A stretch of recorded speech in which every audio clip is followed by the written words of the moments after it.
Game. Ano pong name niyo, kuya? Ganun pa rin po, Emmy Francisco. Ito yung kumuha kanina.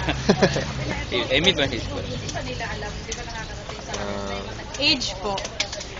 Next question, Ten! Age na, tindahan. Age. Age niya. Age kasi. Yung tinda, tingnan mo. Age Age at location ng kanyang tindahan. Okay. 25 years in the service sa UP Diliman. Oo. Good. Sa tanong niya kanina. Ano ang issues niyo? Ano po yung issues nyo? Well, gaya pa rin ng dati, since the beginning ng 2006 ba, 8, patatanggalin ang mga maninda. Yan. Bakit daw po?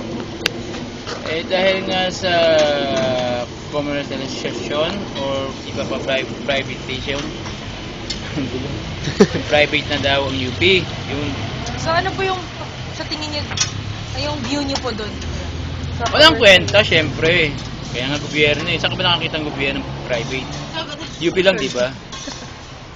Oh, yun lang. Kung may mensahe po kayo kay President Pascual, ano po yung gusto nyo So, sabihin? ayun, siyempre. Bigyan kami ng pansin, unang-una. Patatagin yung aming samahan ng gusto kasi ginagawa ng individual eh. Huwag kami pababayaan. Kasi kami nagbibigay ng malaking serbisyo sa mga estudyanteng katulad nyo. At yun nga po, kasi sa aming pagtitinda, dito lang ako kami nabubuhay. Mahirap kayo magnakaw.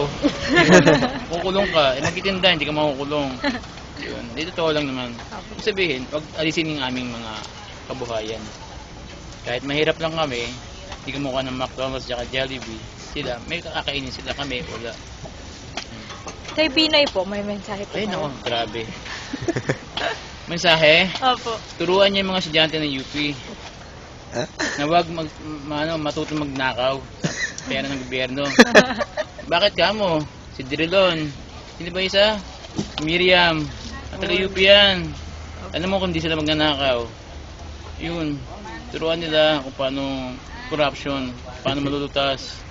Yun lang naman ang kahirapan eh. Kasi nahanap ako ng kabayan ng bayan. Ibigay sa mga mahirap na mga estudyante sa UP. Kasi malaki may tutulong diyan. Kasi sila yung unang kinikilala sa buong mundo, mga estudyante ng UP. Kaya ayun po. Salamat po. Thank you po.